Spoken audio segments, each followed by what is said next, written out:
So if you want to, Aaron, do you want to start? Yeah, I'll go ahead and start. Aaron Demerson, I'm with the Texas Workforce Commission, actually a commissioner that represents the employers for the great state of Texas, appointed to this position in August of 2019 by Governor Greg Abbott. Great. Thank you very much. Marina, do you want to join us? Sure. Marina Bhargava. I'm the CEO of the Greater Austin Asian Chamber of Commerce. I've been there 7 years, and recently announced that I'm going to be leaving the chamber at the end of the year. So just wanted to put that out there. We're looking for somebody great to take my place. Awesome. Awesome. All right. Geronimo? Hi, Geronimo Rodriguez. Geronimo. I serve as the Chief Advocacy Officer for the last 5 years for Ascension, Texas. We're the largest healthcare system here in Central Texas. We've been here about 115 years, and we serve our community, providing care for everyone with a particular concern for the poor and the vulnerable. Awesome. Thank you very much. I guess the high level question for all of you guys in terms of when you talk about connecting communities of color, can you talk a little bit about, I guess the pillars of work that each of your organizations approach that work with? So we'll start it. Whoever wants to start. I can go first. So with the Asian, and I'm going to speak from the perspective of the Asian community because that's what my work concentrates on. With the Asian community, it's not one community. So we're made up, it's an umbrella of many different folks from 20 different countries. And so the work that I do is really about inclusion, and it's not just a diversity piece, right? So for sustainability, for my community, if I'm not inclusive of all the different groups and the programs and services are not relevant to them, then I'm just not going to be able to include them and have them be really engaged with the chamber. So that's a big part of, when we do our work, just making sure that we're thinking about and then including folks from all the different ethnic groups that make up the community. Thank you, Marina. I wanted to take a chance. I wanted to pause before anyone else responds. Victoria just joined us, and she's gonna take over as moderator. So Victoria, can you give a brief introduction of yourself, and I'll let you take it away. Thank you. Can everybody hear me okay? Yes. Thanks. I apologize for the switch. I had to switch from computers. My name is Vicky Sepulveda. I am currently a Google digital coach at Google, and I started my own small business in late 2018 as a consulting agency to help entrepreneurs navigate online marketing, with Google being one of my partners, and then being able to do some international speaking in different countries. Recently came back from Honduras, but I've been to Honduras 2 times, Guatemala twice, and Mexico a couple of times. So I'm really excited that we were able to get this, with technology, able to continue this conversation that wasn't able to happen for South by Southwest, and I'm very excited to be moderating this panel.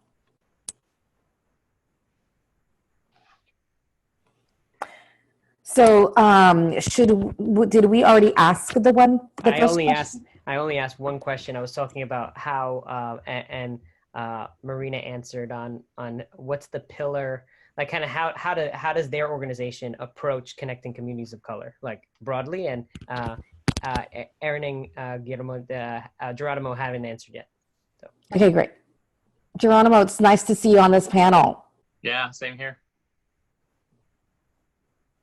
So this is Aaron Demerson. I'll go ahead and take the part of that question. Victoria, thanks for joining us, and good to visit with all of you guys here. In terms of what we do at the Workforce Commission, there are 28 local workforce boards splintered throughout Texas, and those are individuals that help employers in big ways accomplish their goals.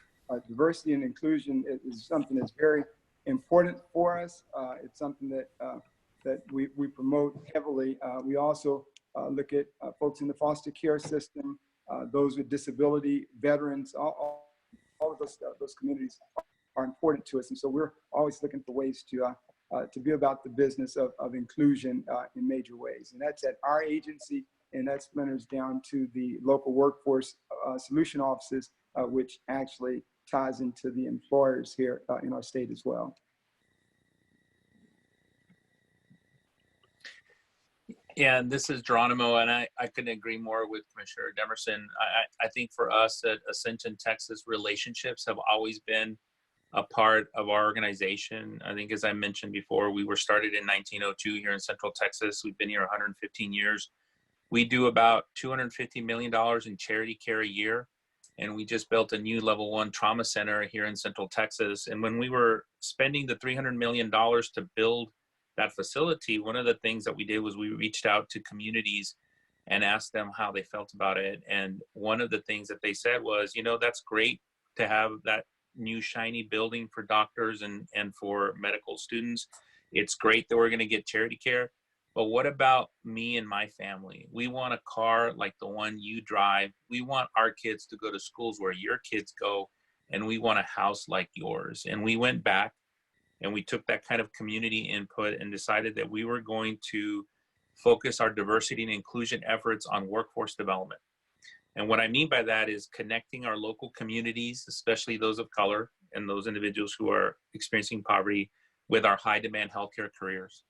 We have less than a 3% unemployment rate. We have 2 jobs for every 1 person looking for a job. In fact, all of the healthcare entities within Central Texas have about 2,000 nurse jobs open right now. And we wanted to make sure that our local communities were connected to those high demand healthcare career jobs, which include rad techs, radiology techs, surge techs, and nurses, which require 2 years of technical training or community college and pay on average $50,000 a year. And for us, that was really important. We've been on that journey now for the last 3 years, and we're starting to see some results around breaking down some institutional barriers that are helping us accelerate and connect. And to Commissioner Demerson's point, we work a lot with our local workforce development board here to ensure that the state funding and local funding is aligned with the business needs, and together making sure that we have a community where the individuals who live here can afford to continue to live in our community.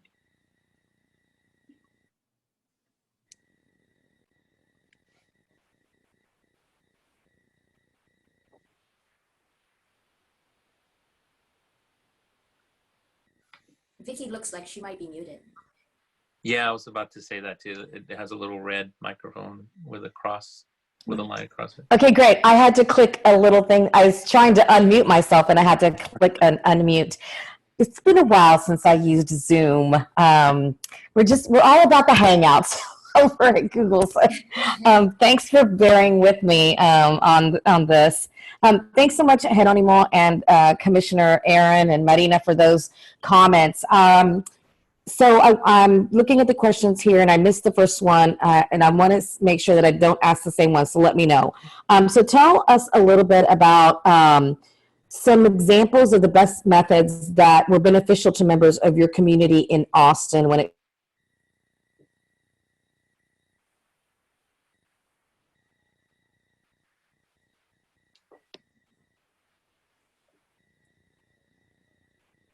Hello? Did she get cut off? Vicky, you there? Yeah, I believe she was cut off. Okay, Okay. I'm cut off. Sorry. Let me ask the question again. So, can you provide some examples of the best methods that were beneficial to members of your community in Austin? Geronimo, since you were speaking, I thought that you could go ahead and answer this question if you're okay with that. Sure. So tell me again, you want examples of how? Right. So you were talking about that you have some positions open for nursing and that it had been going well. Can you talk about some of the best methods that worked out for members of the community in Austin? Yeah, absolutely. I think one of the things is you have to turn the mirrors on yourself as an organization. And we focused on teamwork, collaboration, and a tremendous appreciation for the transformational changes that are going on in healthcare, that have been going on in healthcare for the last decade.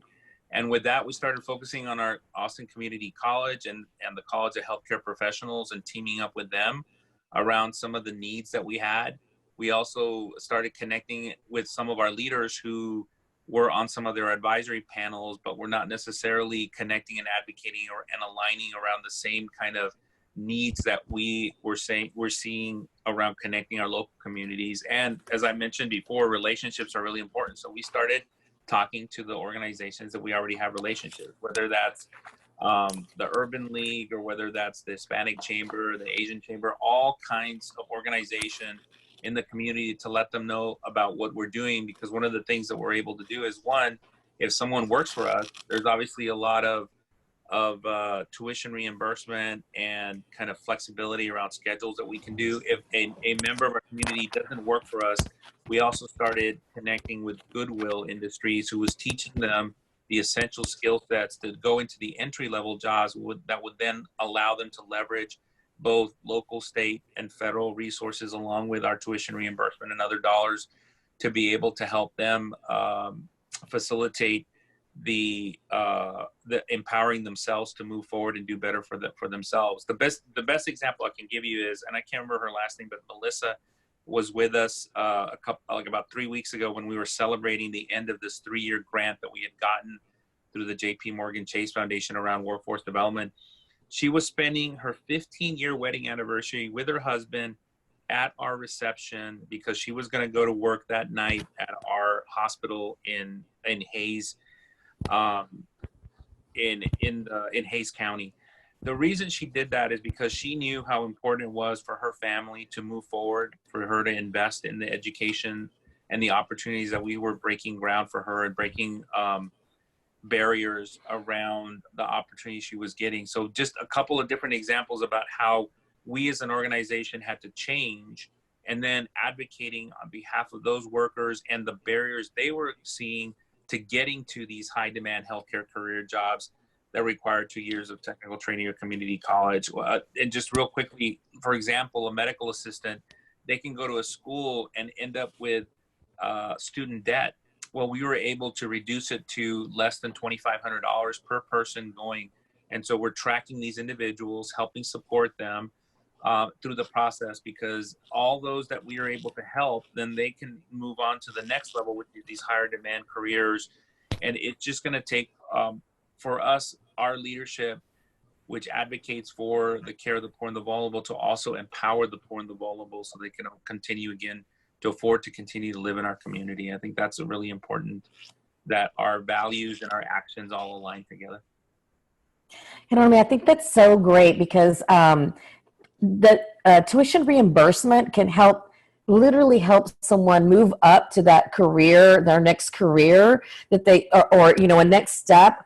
And a lot of corporations are doing that, but I feel like the workforce doesn't necessarily take advantage of that. Mm-hmm. I remember being at Bank of America years ago and wanting to go back to school, and I never made the time. And life can be very different for those individuals, and then they could also be inspiration to their families. So I love that y'all are doing that. Yeah. Commissioner Aaron Demerson, if you could answer the same question. And I'm a big cheerleader for the Texas Workforce Commission. I know that y'all do a lot of great work in our community. Yeah, Victoria, thanks so much for that acknowledgement. I think Geronimo pretty much summed it up in terms of the approach that we take here in Texas.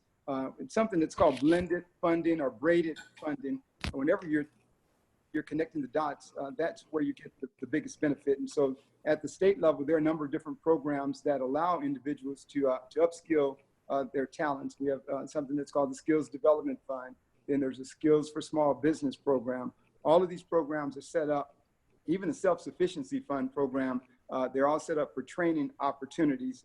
The Self-Sufficiency Fund program in particular is geared for folks that are making $37,000 and below, that may be on some type of federal assistance, TANF or SNAP. These are individuals have an opportunity to train, to upscale their particular positions so that they move themselves from where they are to one of being self-sufficient. And so a number of unique programs that are out there. What we're trying to encourage folks is, as organizations like Ascension and employers in our state, that when you have individuals that are accessing services, that they tie those services together. If they're adult education and literacy, to our voc rehab services for folks that may have disability type situations. We all, even in the governor's office, the international teams that we have, glad to see Marina on the call, but we travel internationally with different markets, and we're trying to provide opportunities for all in those areas. And I think if individuals take advantage of the programs that are out there, there are ample opportunities to make big differences in their lives.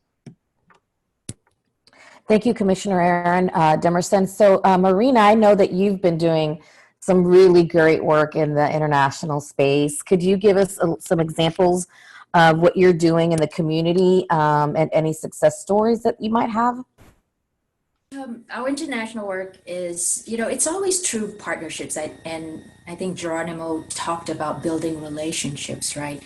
So in the years that I've been with the Chamber, we've built relationships with all the different international trade organizations. And so when somebody locally contacts us and asks for a resource or a connection, we're able to do that. We're able to give some information, but also connect them to the resource that's available. I want to talk a little bit about just connecting to the communities locally, though. The umbrella that we have is a big one. And so we have taken the approach of trying to build the relationships with all the different ethnic groups, Asian ethnic groups that exist in the community. And so because we are structured like a chamber, we created a special association membership for those organizations so that they can join, but then their members get to connect with us too. And that's been a real successful way to begin that relationship. And then after that, you really have to follow up, because folks are looking to see if you're just coming over, and then what do you want? There's, these communities, Asian communities, tend to be newer immigrants. There's a lot of just unfamiliarity with the systems that exist here, and sometimes suspicion about even nonprofits and the work we're trying to do. So we have to keep going back and keep showing up, keep engaging with them. So one example I wanted to share is this year we have made the census a big issue for us, because the Asian American community is one that it's one of the communities that answers the census in the lowest rates. So for example, the Nepali community, we had to reach out to them, and then we have to really understand what's important to this particular community, right? So when they had a community gathering around the census, it wasn't about the census per se, but it was about jobs. The census hires a lot of part-time temporary people to do the census outreach work. And so when they had their community meeting, it was about a job opportunity. So it's really very successful. I think about 80 people showed up to that gathering. And so it's just kind of tricky and really having to understand what's important to that community, and then tailoring the messaging to what is important, and sometimes using their language, whatever language they're comfortable in. So that particular meeting, there was both things happening in English and in Nepali. So that's our approach in connecting to the communities that we want to engage with.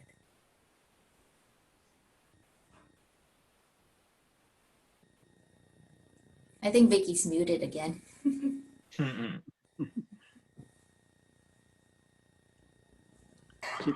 So I put mute on thinking to avoid any background noise, but there really isn't any. And then I guess it's a little bit different on Zoom. Once again, I'm learning a little bit about this feature. But Marina, I'm so happy that you shared that with us, because if it's one thing, even for like the Latino community, for someone to approach you about a census, if they could identify with you, they're more likely to complete the census, right? They feel more comfortable doing that. So I love that you did that in your community.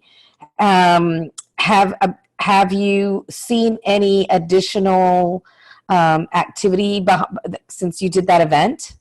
Oh, yeah. And that's I think that kind of brings up another point. It's you have to do the outreach to each individual community, right? So yes, there have been multiple events, and we try to go out to where the community is anyway. So um, I guess end of January is when the Lunar New Year was. So there were a lot of community festivals around that, and we participated in all of them, and had booths, shared information, had in multiple Asian languages. So yes, definitely, it's ongoing. Perfect. So we'll go with the next question, which is, and since you're on, Marina, we'll start with you. What specific challenges have you and your community encountered that are not being addressed, and what are you doing to change it? Um, I think with our community, we the average data hurts us. So when you look at average household income or average education levels, certainly for the local community here, but I think this is true for nationally as well. Asian Americans have the highest education levels and the highest household incomes. So when people are looking at us in an aggregate, it looks like we're doing well. But because we are made up of so many different communities, the bell curve for us is very flat, and the edges, the ends are really far apart. So average data masks the needs, just makes us all look the same.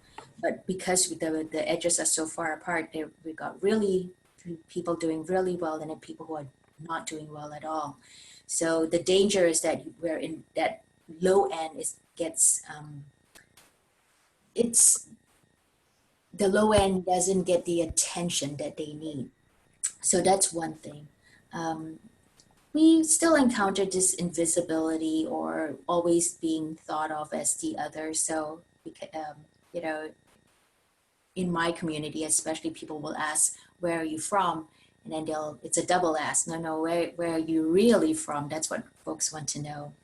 Um, and then I think another thing that sometimes people don't think about is our community are parts of it are made because we're so diverse. Parts of them are Muslims, and so with all the things happening with there's just a lot of hate crime that's directed to this community. So people are not thinking about those specific challenges. So again, the many different challenges. It's not just one because it reflects the diversity that exists in the community.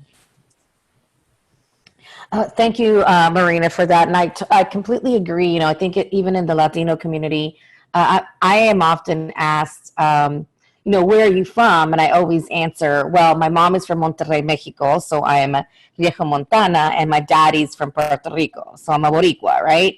And I'm a melting pot of both of those different cultures. So I completely understand the Asian community, there's just so many different countries, and we're all just like we're here in our community kind of melting together.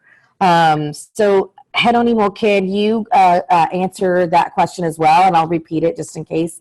Yeah. It's what specific challenges have you and your community encountered that aren't being addressed, and what are you doing to change it? Well, I think one of the things that we, again, kind of our experience in making sure that we're filling our high demand healthcare career jobs and connecting our local communities of color and people who are experiencing poverty. There are the issues that you hear of a lot in the news about affordability, about making sure there's transportation needs and childcare, and working with the local workforce development, workforce commission offices. We've been able to address some of those issues, working with some of our partners. And again, the collaboration and relationships, it's surprising that when you focus on a shared goal of making sure that you're breaking down barriers to make sure that an individual is reaching their fullest potential and ensuring that they can afford to continue to live where they're at. It's amazing how organizations work together, break down their own barriers, sometimes self-awareness about there are barriers that we create ourselves. I'll give you one real quick example. we had someone who was an hourly employee who wanted to become a search tech and had taken courses and had done so at ACC, and I think it was more than 5 years. Well, at ACC, they have a rule that they don't give you credit for those classes if you go more than, I think it's 5 years. We were able to raise that issue up and use the leverage as the largest healthcare provider to work with the community college to say, hey, is that something that you can look into? And I think there was a self-awareness on the part of the community college to look into that, to say, well, we don't want to be a barrier to an individual who is low income, who's experiencing poverty, moving up, because in fact, that is part of their core mission. So our mission, their mission aligned, our values, their values aligned, and we're able to try to address that for that individual person.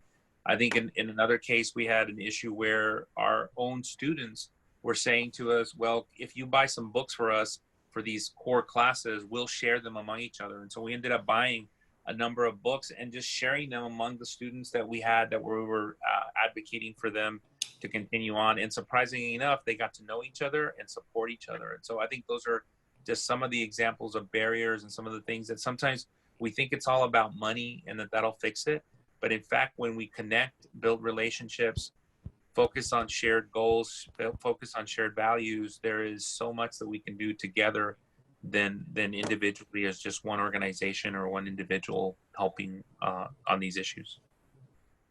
I don't know, man. I love that. I would have never thought of sharing books, but that also helps them connect with each other. And the networking is important, and they build relationships that go beyond school, right? They go into their careers, and kind of like some of these leadership programs where, like for Hispanic Austin Leadership, I'm still friends with my first class, and now I have extended classes that program's been in for 20 years, and it's really important. That networking piece is important in our communities. Absolutely. Commissioner Aaron Demerson, same question for you. Would you like for me to repeat it? No, I think I have the question there. So thanks so much. I think the answers that have been provided have been pretty phenomenal. In my role, I get to tie together the worlds of workforce, economic development, and education. And we can't overemphasize the importance of relationship. I like the example that Geronimo shared with the community college. Excuse me, let me make sure that that's off. I like the example of the community college actually working together with the employer. That's a common sense approach to a problem or a challenge. What we have here in Texas is low unemployment rates, and a challenge for us is to make sure that we have a skilled labor force. We don't ever want to be in a position where a company comes in and says that they can't identify a workforce force here in Texas. And so common sense approaches really make a big difference. The new phenomenon right now, the challenge is COVID-19. We're going to have to figure out the ways to interact and take care of business, even in that aspect.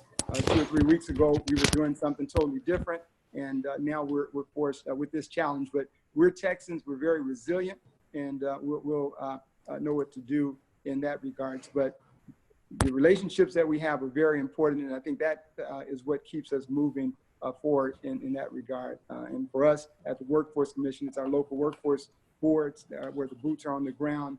And my position representing the employers, I want to make sure that our employers are getting what they need for a labor force, so that they don't have to leave the state of Texas for that they're able to stay here in Texas, here in the city of Austin, and we all move forward in that regard.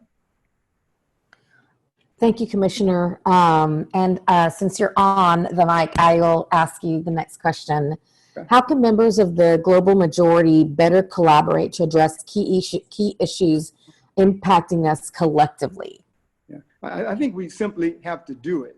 There's this, we're on this panel today. I want to commend Michael Ward and the Autumn group. I met Mike and talked with them a little bit. And I mean, they're taking care of business. They're actually doing it. And that's where we have to tie in. I was president and the founder of an organization called TOPS, Texas Organized Professionals, years ago. And we were involved in the community. We served as volunteers with a number of different groups. It put us behind the curtain in a sense, where we were the Urban League, all these organizations we were bringing together to make a difference. And so it's about action, not the talk. And I think when we sit down and we just get involved and do it. Barbara Jordan at one point said, the imperative in life is to define what is right and then to simply do it. We jump on board. We have the opportunity to do that. And there's not much in our way in that sense. And where we have obstacles and challenges, we're in a position to overcome those things. It's basically getting involved, getting ready, and taking action. That's what I think. Yeah, I think, with this COVID-19, it kind of, I was surprised all of a sudden. It was like one day I was at work and then one day I was at home.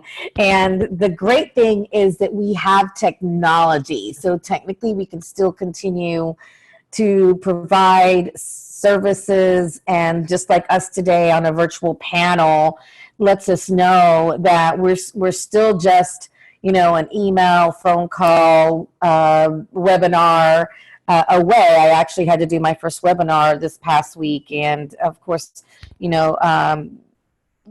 providing feedback as to how that went.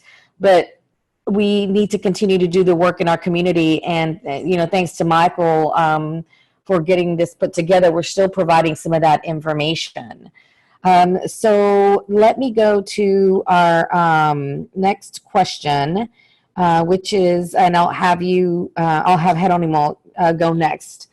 What resources, organizations would you advise our audience to explore to improve our community?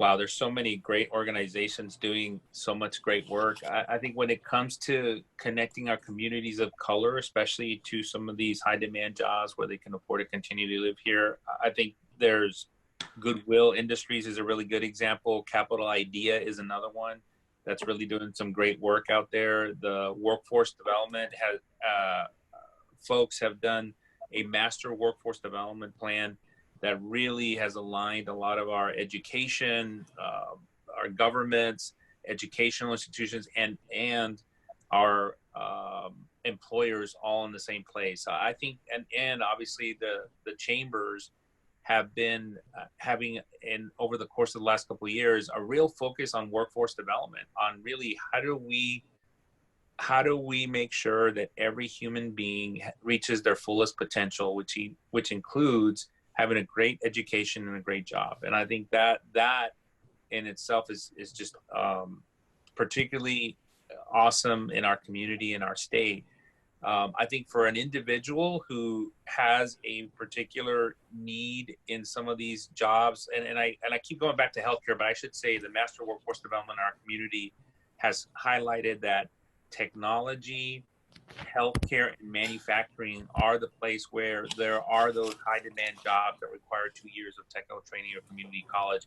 And I'd encourage anyone interested in that to connect to that plan, because the resources are there to ensure in our local workforce development that they assess you, they put you in the right program, and get you trying to reach your fullest potential, which I think at the end of the day is really what we have a responsibility and obligation in our community to do. Thank you, Geronimo. I couldn't agree with you more. And actually, there are so many courses that you can take online and get certifications from that will give you the in to any technology company. And we have so many companies in Austin right now that are hiring that literally you can, take 9 months to a year to do some training online and never leave the comfort of your home. And get that high-tech job that you may be wanting. So thank you for that. Marina, can you answer that question? Sure. I mean, I would say the Asian Chamber is a great place to connect to the Asian community. So that's one. But for data, the Pew Center does a lot of research and comes up with really great reports on many, many different communities. But I actually go to it to get information about the Asian community in particular. AAPI Data is another website that has great data on this community. Nielsen comes out with some great reports on consumer behavior, all the different multicultural groups. So it's really interesting to see. Sometimes they will focus on the Asian community and what's important in terms of marketing to that community.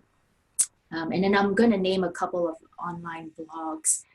Angry Asian Man is one that kind of focuses more of an East Asian perspective, then Brown Girl magazine more of a South Asian perspective, and then one's more male, one's more female. But those are, I think, great resources that I actually go to have a sense of what folks are thinking about. And then I just wanted to go back to that fourth question that Commissioner Demerson had talked about, the global majority. And then you had brought up COVID-19. That's quite honestly taking up so much of my time. The disease is, because it started in China, it's really, our community has experienced some backlash, not so much locally, but in places like LA and San Francisco, in New York, the Chinatown there, I mean, just people just stopped going. And really it's, the virus is non-discriminatory, everybody can get it. And we're at a point where we need to take actions, and it's beyond just, an impact on the Asian community. I think if you see, because we have such close relationships with countries in Asia and they've been hit earlier, the kind of steps that Korea has taken, or Taiwan, it's really interesting to watch them, because those are more collectivist societies than ours. America is a very individualist country, really, and the reactions and the kinds of actions that the governments there can take, and then the communities they're willing to support, are quite different. So it'll be really interesting to see how we come together. But I think there was a question from the group about how do we solve some of these really big problems that I think we really need to have a more collectivist view, that we're all in this together and we are facing a lot of big problems that we need to address all together, right? So that's my 2 cents on that. Thank you, Marina. And yes, I'm looking in the chat here. So I know that we had a comment from Pamela Perkins that said, we need more common sense approaches. And I do agree with that. Do you want to comment on that, Marina? Oh, well, yes, totally. Much better than non-common sense approaches. Equity is such a big issue in our community, and I think this is just a global issue. There's something structural that's happening with our economic system. So the rich are just getting richer. The gap between those who are doing well and those who are left behind is just increasing. And this is happening not just here, but globally. So the capitalist system that has worked really well, it's not working as well as now. And we need to address that, right? So I think, again, taking that more of a overall approach, that if we don't take care of folks who are left behind, then we are going to suffer. And that's that to me is like totally common sense. Thank you, Marina. And Commissioner Aaron Demerson, if you could answer that question for us. What resource, I know that Texas Workforce Commission has so many resources. When I was at the Hispanic Chamber, we did some events, and I was always surprised. I would go onto the website and I would just see all of the resources that you provide, but not a lot of people know that. So can you advise on our audience on how to explore that? Yeah, and we're working hard to not be the best kept secret around. It's phenomenal. I was working in the governor's office doing economic development and tourism for a number of years, and moved over to the workforce about 5 years ago. And the resources that are there are phenomenal for employers, for employees, job seekers. It's just a plethora of good information there. The local Workforce Solutions Office, that's for employers here in the local Austin area. Tamara Atkinson and that team are just a very well put together organization for employers and for employees alike. And so our website, the Texas Workforce Commission, if you go out to that website, you'll find a lot of good information there. There's a reality check. That's something that I'd love the audience to go out to and just Google reality check. And that's a tool that parents use, counselors use. It's one that really shows career opportunities for students and the like, and it's kind of ties into our employers. We have another website that's called Jobs Y'all, where we actually are promoting the different career opportunities. When Geronimo is talking about the vacant positions and the opportunities that are there, again, we really want to make sure that we're putting that out there, letting individuals know that there are opportunities. One other last point is that we're not only concentrating on the STEM initiatives, we are beginning to really promote those that are going into the career, the continuing education type opportunities, where if you're an HVAC or if you're doing a plumbing or any of those kind of areas, we are really weighing in there and we're recognizing them. I have two other fellow commissioners, Commissioner Julian Alvarez, who represents the employees, and our chairman, Brian Daniel, represents the public. Commissioner Alvarez has been bringing attention to those individuals that are deciding to go to a Texas State Technical College or Lamar Institute of Technology, where they're getting certifications in those areas. And we're applauding those aspects, because we know that everyone's not going to a four-year school, and those that aren't are deciding to do something different are just as valuable as well. I always tease to the fact that if the lights were to go out in a building, there may be 2 or 3 folks that could go behind the wall to actually do something to take care, to bring those back on. The rest of us would pretty much be sitting there. So the Workforce Solutions Office at the local level, the Texas Workforce Commission overall, hit that website, just a lot of information. In my office in particular, for Texas employers, 4 employment lawyers on board. And if you have a question, Victoria, you're developing your company, you start bringing in employers. If you have a question, you call those individuals and they'll answer those questions for you free of charge and give you some of the best information available. And I just encourage everyone to use those resources that are out there as it relates to career and employment opportunities here in our state. Thank you, Commissioner Demerson. I have a question for you. Earlier, you alluded to some small business, was it trainings that you're offering as well? Can you expand a little bit on that? So that's called the Skills for Small Business program. It's the most user-friendly program I've ever seen. If you're in business and you have less than 100 individuals in your, less 100 employees, it's pretty much, if the panel here, if we worked for you, Victoria, and you said, Aaron, we're beginning to receive a lot of folks coming in with Spanish speaking. I need you to go take this course over at Austin Community College. Well, the state would pay for that. If you said, Geronimo, you need to go maybe brush up on Excel or CAD design, then the state would pay for that. And if Marina needed to take a course, anything that related to your business, you could actually send us to that training based on what the local community college has in their continuing education catalog. The state pays $900 for an existing employee, $1,800 for a new employee. And the benefit to you, Victoria, as a company, you now have a person and myself that has a skill set that may be beneficial to the business.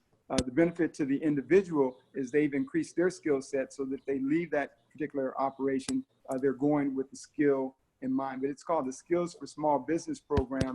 And it's, again, one of the most user-friendly 1 to 2 page application, but it works in collaboration with the local community college for employers here in our state. Skills for Small Business program.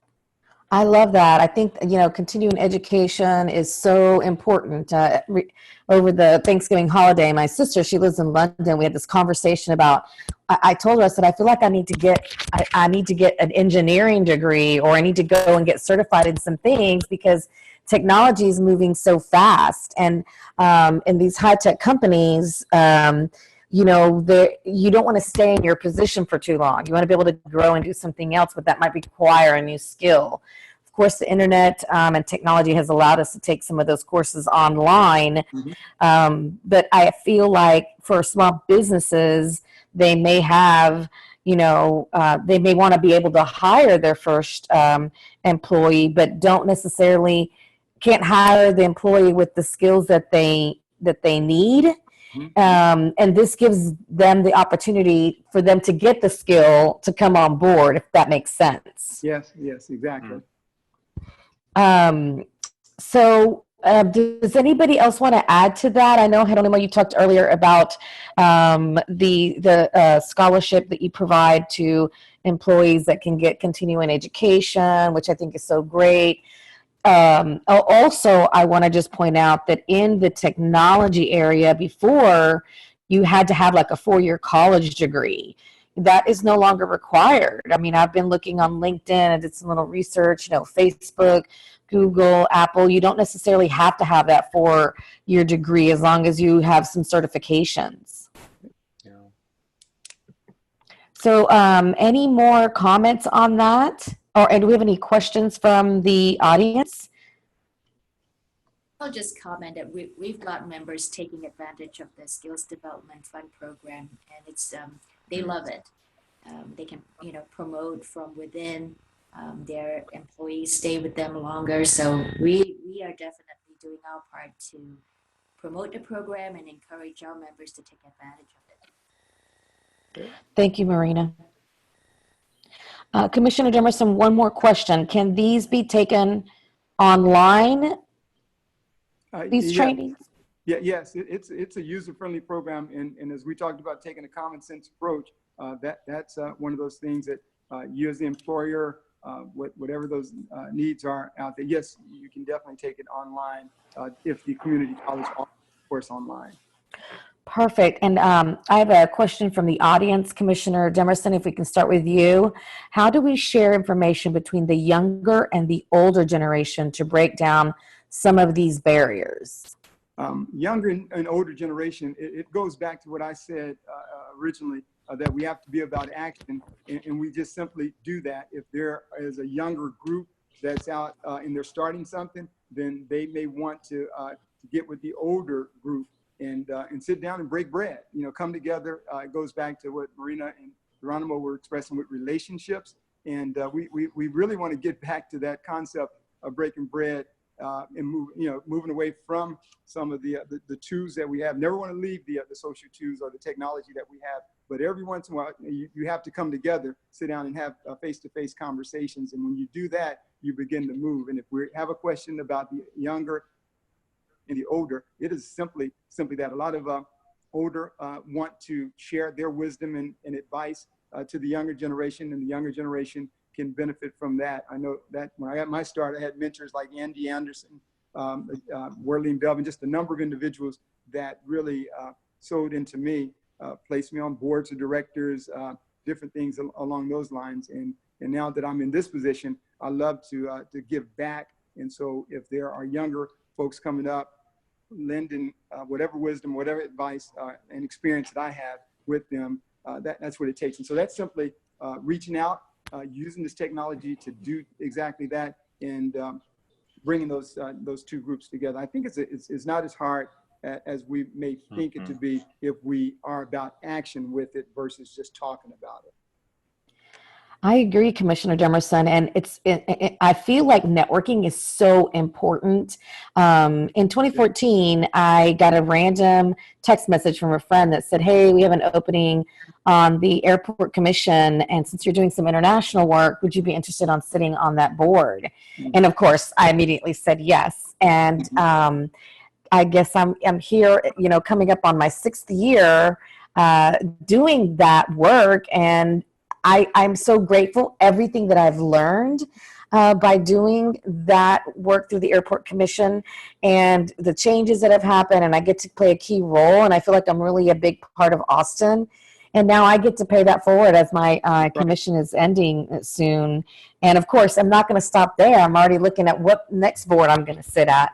And I feel like sharing that and bringing, younger people onto the different boards that we have around the city, and nonprofit boards and for-profit boards, that experience that we get helps us to continue to grow and be active in our community.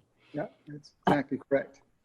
Marina, can you answer the same question? How do we share information between the younger and the older generation to break down some of these barriers? I find that the question really interesting, and it kind of brings my mind some of the intergenerational tension actually that exists with Asian American families, right? Because mom and dad, or maybe grandma and grandpa are immigrants, and then the younger folks were born and raised here, and then they're totally immersed in American culture, And then there's this whole code switching that happens when you step out of the home, and in the school, it's totally different, or in the workspace. And then when you immediately when you step back into the home, it's different rules apply. I think there can be more spaces where conversations can happen. And what I'm seeing, particularly in the Asian community, is the use of arts.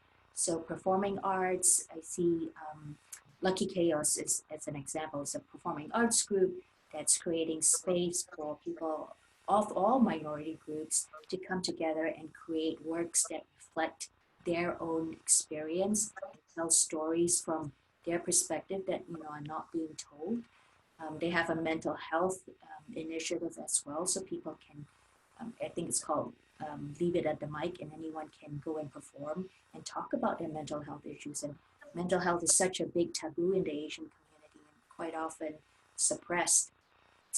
So I think the arts can play a role. We can be more intentional about creating the spaces, and frankly, maybe the older generation, we need to listen more.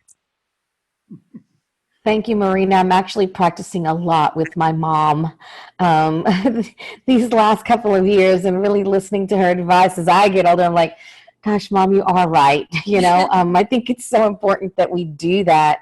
And honestly, mental health, you mentioned that, but now we're going through something that's really interesting. This COVID-19 is kind of changing. I went from going into an office every day to working from home, and I love doing it. And then sometimes I just want to go out and breathe fresh air. I want to get out of my apartment. And so I feel like that's going to become even more of a bigger issue that we just need to kind of talk about and kind of care for each other and make sure that it's okay for us to, if you're reading anything on social media these days, you really just need to take care of our community. So thank you for bringing that up. Jeronimo, can you talk a little bit about what you think? Sure.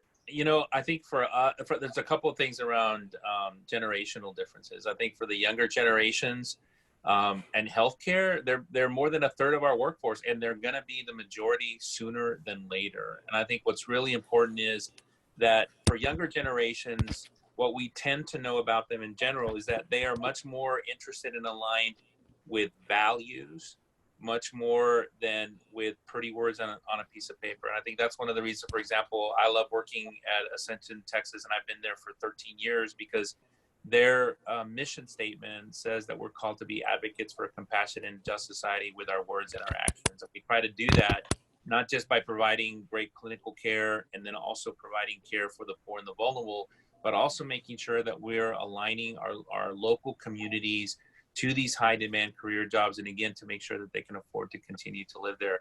I think when it comes to the younger generation, I would say two things. One, I think the older generations, which I guess I kind of now have to count myself in it since I have an AARP card, we have a responsibility and obligation to make sure that we keep our doors open to those young people that are reaching out and trying to get guidance and advice. I think the other part is to be proactive in identifying some individuals who at a younger age don't know the strength of their skill sets that they have, and putting them in positions where they can flourish and the others can see where they're going. I think when it comes to the younger generation as well, the message to them is don't be afraid to reach out and ask for informational interviews with folks that you like, what the work that they do and the actions they're taking, because you're going to find out that you might share the same values and the same kind of ways of thinking, and that might help you shorten the pathway to get to where you want to go next in your particular job.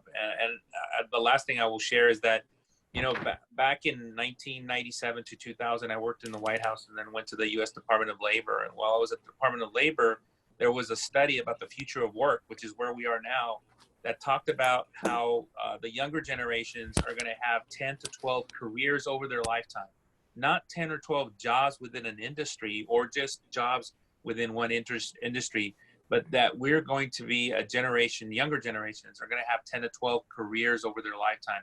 And I've been an example of that in the different careers that I've had. And I think that to me is one other kind of lesson to the younger generations. Don't be afraid to go and do something different. Don't be afraid to reach out and ask questions. Learn from my mistakes, from our mistakes that others have made in the pathways that you're trying to reach. And obviously, we don't know all the answers because the technology is changing so much, artificial intelligence, machine learning, even the way viruses are spreading and the way we're dealing with it as well. And as a healthcare system, all those things are changing and evolving day by day. And so it's an exciting time to be a young person in our community and in our world, especially when you can reach out from one end of the world to the other. It's an amazing time to be a part of this community. Geronimo, thank you so much for that. I include myself in what you're saying because if I look back at my career path, I would have never thought that I would wind up in technology, even though I've loved it from the very beginning because my daddy was a biomedical engineer. So we had technology in our household from the time I was a very young child. But I started in cosmetics, and I've done nonprofit work and banking, started my own company. When, came to technology, started my own company, like all of these things. And I feel like, oh man, I just have to be a rubber band.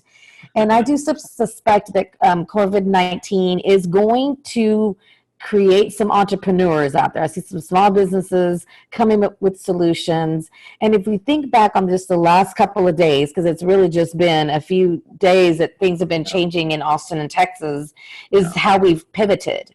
Have we been able to pivot? And there's everything that happened with South by Southwest. I mean, I've seen the German house is doing Couch by Southwest, and they're doing some live streaming around that. So, I feel like the young generation just needs to continue to grow, and they're the one, they're our future. Definitely our future. Yeah. So we have just like 2 minutes. And I have one more question. I want to ask Michael, do we have time for one more question? Do it. Awesome. Okay. The question comes from Desiree, and her question is, we'll start with you, Geronimo, since you spoke last. Can you give advice to outside communities approaching your community to collaborate? Yeah. I think this is a really great question. I think one of the things that I would say is reach out and be specific about the reason why you want to do it, because I think what you're going to find out is that your goal, your values are very much shared with the communities of color and outside communities coming in. And I think one of the things that I always talk about is making sure that we treat each other as human beings. I think if we treat each other with the idea that we're all human beings, that we're endowed with dignity and compelled to treat each other with respect, we're going to be okay. And the conversation is going to go where it needs to go in terms of collaboration. Because at the end of the day, collaboration is really about shared values, shared goals, and making sure that your resources and the resources they have all kind of match up together. And when it happens, genuinely, authentically, it is beautiful to watch. And I think that's a really great question, because I think those communities of color and the communities on the outside, I think they are starving. They want to communicate and they want to connect. And I think finding those ways to reach out I think in the past, that gave a lot of people points just for reaching out. I think we're at a point where we're trying to match both the values and our actions together. And I think those are the great opportunities that we have to ensure that our community does better and our entire community does better. Because I think the more those of us that have grown up poor and vulnerable, and those that are in that experience right now, that are able to be connected, and in terms of communities of color as well, I think that raising up all those individuals and connecting together is I don't even know what's going to happen. I just know that that's going to be a good thing for us as a race, as a human race. I love that, Geronimo. I couldn't agree with you more. Marina, can you answer that for us? I'll say start reaching out and building the relationship even before there's a real, something that needs to happen quickly, right? Because I think for the Asian community, Geronimo's right. We tend to be just left out in a lot of conversations about race and equity. So just reaching out for that is a great start. But we also don't want to be tokenized, right? We don't want to be, don't reach out to us because you have an event coming up and you need a box checked. It's about a relationship, and so that's one thing I would say. And then the other thing I would say is, I think we want to be known.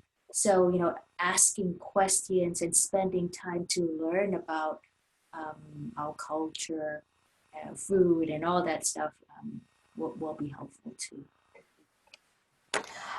Thank you, Marina. And actually, I'm going to just share something with the audience real quick before we go to Commissioner Demerson on this question. We have sister cities in the city of Austin that you can join and really get immersed in the different culture. So just Google Sister Cities of Austin, and it will take you to the link where you can find out more. And Commissioner, if you could answer, Commissioner Demerson, if you could answer that question, what advice? Okay, you got the question. Okay. So I'll do it quickly. I know we're about the time, and so first, Michael and Desiree and Autumn Group, thank you guys for having us. I wanted to make sure we said that the world of work is definitely changing. I think leadership is very important, and then going back to Marina and what she talked about again with relationships and getting to know each other. I can say hello in just about every language, and I love that fact. When I'm over at the Capitol and I have a group visiting, and I go son if I'm taking a picture, and seeing their reaction, or if I go Anyang Haseo, different things like that. Or the other day I'm challenged myself to do a speech in Spanish. I've not gotten there. I went Buenos dias and bienvenidos, and I've gotten to that point. But just the relationships are important. I had an Uber driver from Afghanistan the other day, and so these outside communities, I learned a whole lot by asking those questions. And to Geronimo's point, when you bring those groups together, it's powerful. And what's going to happen, or what can happen, is just I look forward to seeing what happens with that. And so groups like Autumn, leadership, taking that leadership, Michael and that team, Desiree, and the group around them, taking care of business and not being afraid to do it, and then seeking advice from others, as been mentioned already, really puts us in a position to go forward. And so that's what I would suggest. But that takes leadership, someone to step out there and be bold about it, and be intentional about trying to make a difference. Thank you so much, Commissioner Demerson, Marina, and Geronimo. It was great to see you all online. And I want to thank Michael for putting this virtual panel together and for asking me to moderate. We couldn't be seeing each other in person, but seeing you online has been just as great. So let's continue our work, and I'll turn it back over to Michael.